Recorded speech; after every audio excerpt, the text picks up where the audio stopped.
আমি নারী পুরুষ এই সমাজে আমিও তোমারই মতো একটা নাম। আমি তোমার প্রেমিকা হতে পারি, তোমার স্ত্রী হতে পারি, তোমার কন্যা হতে পারি, তোমার মাও হতে পারি।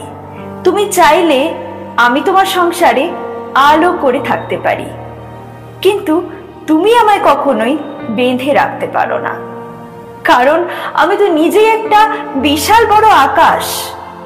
আমি যেমন সংসারী, তেমনি শিক্ষিকা, গায়িকা, শিল্পী, যুক্তিবাদী, প্রয়োজনে নেত্রী, যোদ্ধা।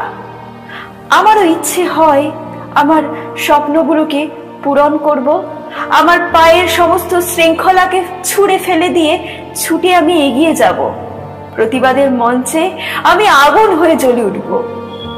কিন্তু তখন কেন তুমি আমায় চুপ করে থাকতে বলো? বলতে পারো কেন আমার মাথার ঘোমটা টেনে দাও?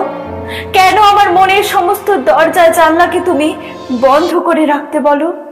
অথচ এই তুমি আমায় দেবী জ্ঞানে পুজো করো।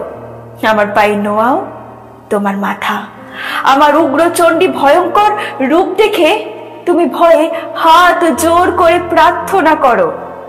কিন্তু আমি তো দেবী নই, আমি তো মানুষ হতে চেয়েছি। আমারও তো ভুল হয়, ভুল হলে বলি আমায় ক্ষমা করে দাও। আমারও কষ্ট হয়, কষ্ট পেলে কাঁদি, চাই তখন তোমার ভালোবাসা। আমি সাফল্য পেলে চাই তোমার বিশ্বাস, তোমার প্রশংসা, তোমার স্নেহ। আমারও যন্ত্রণা হয়, যন্ত্রণায় আমি তখন কুঁকড়ে যাই। আমি তো দেবী নই, আমি বারবার শুধু চেয়েছি মানুষ হতে, এই সমাজে তোমারই সমান অধিকার পেতে।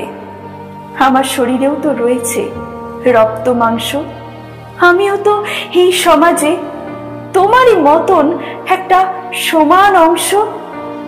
আমি তোমার জীবনের একটা অংশ।